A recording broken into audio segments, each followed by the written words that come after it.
Berdasarkan pasal 115 RR menetapkan bahwa paling lambat pada tanggal 1 Januari 1860 perbudakan di seluruh Hindia Belanda dihapus. Namun niat itu tidak sepenuhnya terwujud. 2. Peruluran. Peruluran mulai terjadi setelah Jan Pieterszoon Coen pada tahun 1621 dan 1622 memporandakan Pulau Banda. Semua penduduk dibunuh dan diangkut keluar sebagai budak. Tanah yang menjadi kosong dibagi dalam kebun-kebun dan diberikan kepada bekas pegawai company dan orang lain. Orang yang diberi kebun atau park disebut parkeneer atau ulur. Mereka itu dengan dibantu orang-orang Cina dan para budak diharuskan menanam pula yang harus dijual kepada company dengan harga yang ditetapkan oleh company secara sepihak. Wajib menanam dan menjual tanaman tertentu ini kemudian menjadi bagian dari kultur stelsel yang berlangsung sampai dengan tahun 1863. 3. Perhambaan. Perhambaan atau pandelingsap yaitu memberikan piutang atau gadai kepada seseorang, dan bila tidak dapat mengembalikan, maka si penerima gadai harus bekerja pada pemberi gadai sampai hutang dan bunganya terlunasi. Orang yang diberi gadai tadi diperlakukan sebagai hamba, maka terwujudlah perhambaan. Saat itu untuk menebus hal yang digadaikan sebagai jaminan selama belum dilunasi bisa diganti dengan penghambaan pada si pemberi gadai. Penghambaan ini bisa dilakukan langsung oleh si penerima gadai atau orang lain yang diserahkan untuk melakukan kerja sebagai hamba kepada si pemberi gadai. Sepanjang gadai belum dilunasi, maka perhambaan akan terus dilakukan karena bersifat sebagai jaminan. Pekerjaan yang dilakukan oleh seorang hamba untuk kepentingan orang yang meminjamkan uang itu bisa juga berfungsi untuk melunasi utangnya atau untuk mencicil utangnya, dan ada juga untuk membayar bunganya saja. Pola penghambaan ini sesungguhnya sama seperti perbudakan. Seorang hamba semacam ini tetap berada dalam kekuasaan si pemberi pinjaman. Penghapusan perhambaan ini juga memerlukan waktu yang cukup lama, yaitu kira-kira 1 abad. Di beberapa daerah di Tapanuli dan Sulawesi, pola perhambaan masih berlaku hingga tahun 1920-an. 4. Rodi atau kerja paksa.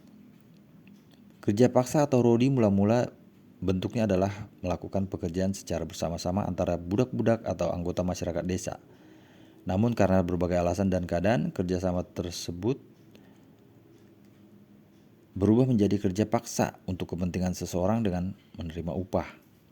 Kemudian, kepentingan tersebut beralih lagi yaitu untuk gubernemen. Misalnya, pekerjaan untuk mendirikan benteng, pabrik gula, jalan raya seperti antara Anyer sampai Panarukan yang biasa disebut Jalan Daendels. Guna melakukan kepentingan tersebut, banyak pekerja yang mati. Pada tahun 1813, Raffles berusaha menghapuskan rodi, namun usahanya menemui kegagalan.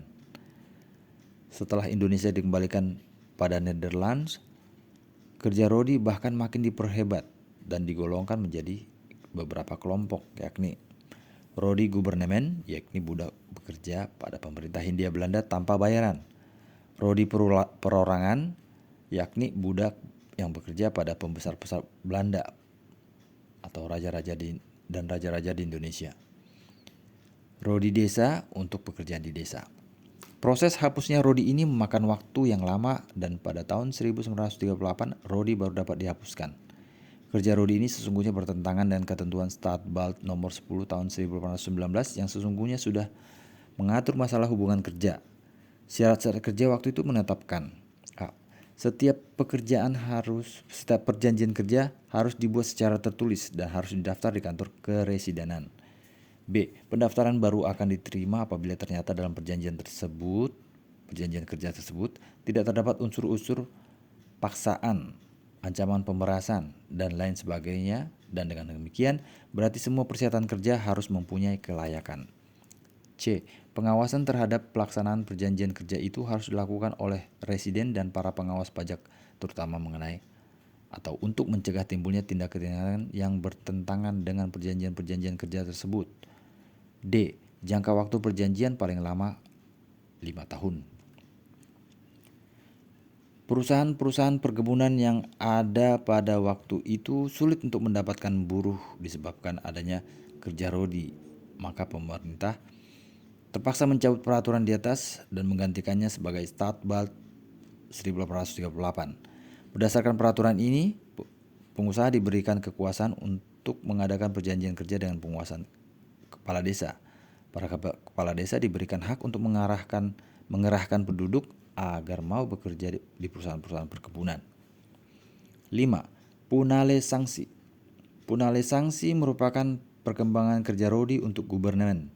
Gubernemen adalah penguasa pemerintah Hindia Belanda yang menyewa tanah pada orang-orang swasta, bukan orang Indonesia asli. Guna menggarap tanah yang disewakan tersebut, gubernemen mengambil pekerjaan dari rodi desa dengan menghubungi kepala desa yang bersangkutan.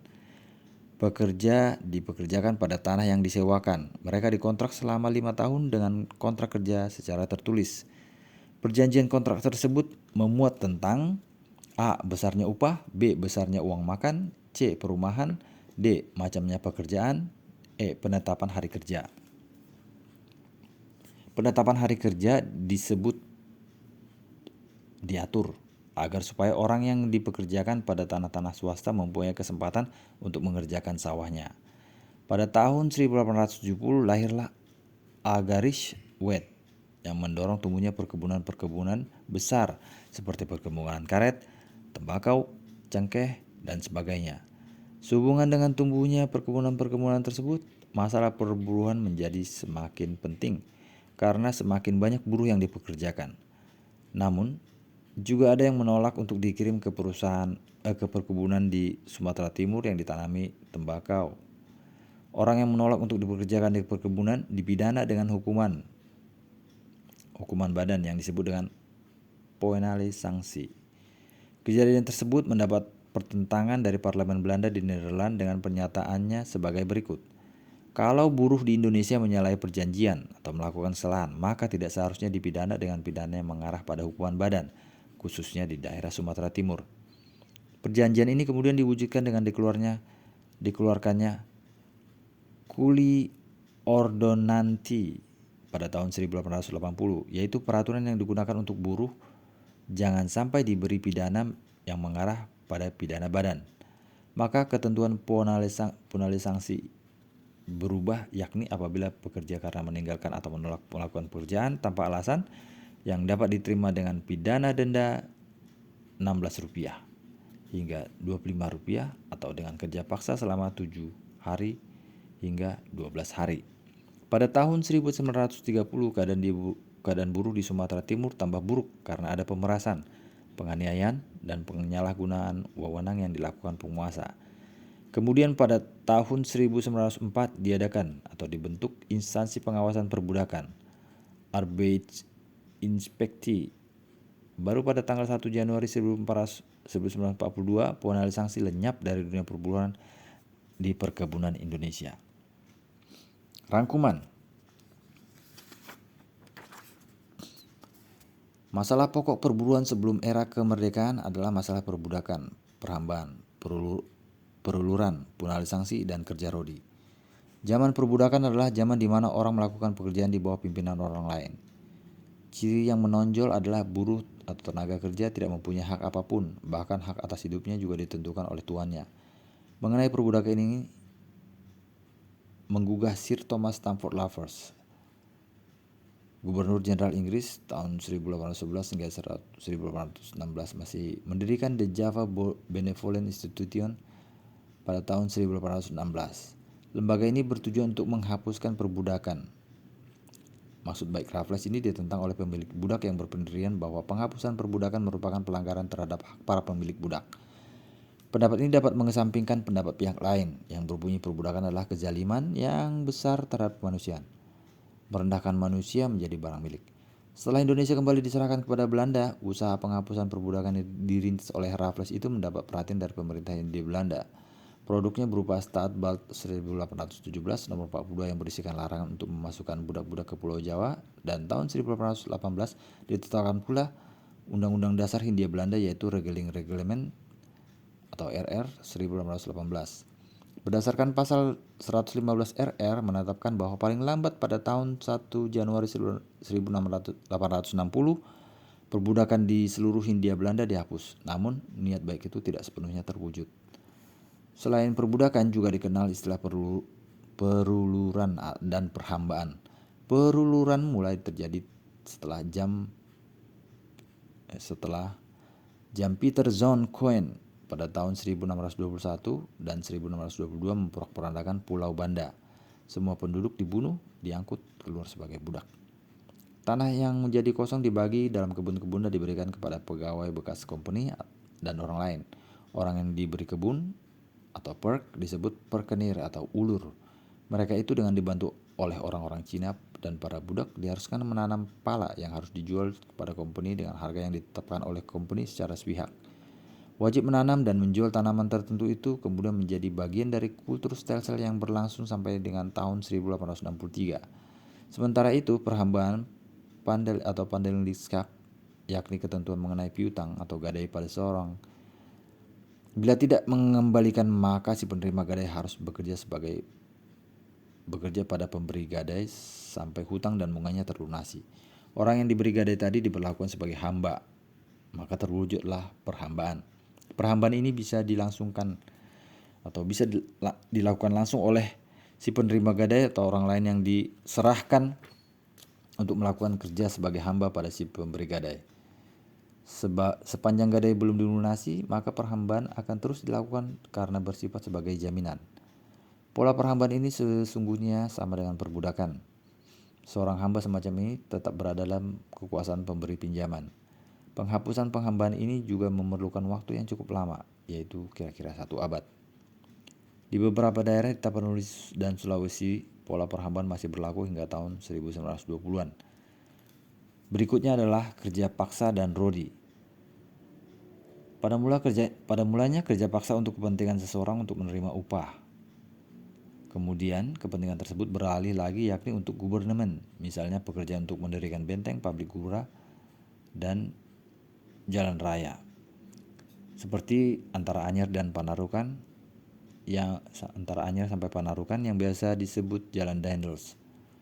Guna melakukan kepentingan tersebut, banyak pekerja yang mati. Pada tahun 1813, Raffles berusaha menghapuskan rodi, namun usahanya menemui kegagalan. Punale Sangsi merupakan perkembangan kerja rodi untuk gubernemen. Gubernemen adalah penguasa pemerintah Hindia Belanda yang menyewakan tanah pada orang-orang swasta, bukan orang Indonesia asli. Guna menggarap tanah yang disewakan tersebut, gubernemen mengambil pekerjaannya dari rodi desa dengan menghubungi kepala desa yang bersangkutan. Pekerja yang dipekerjakan pada tanah yang disewakan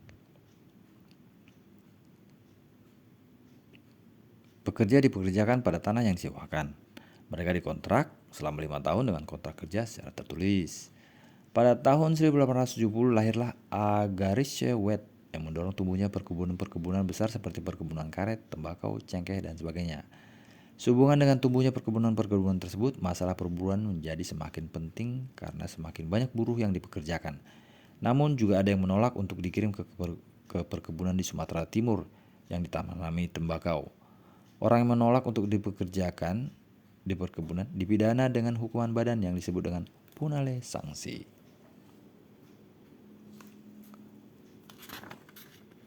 Kegiatan belajar 1 selesai.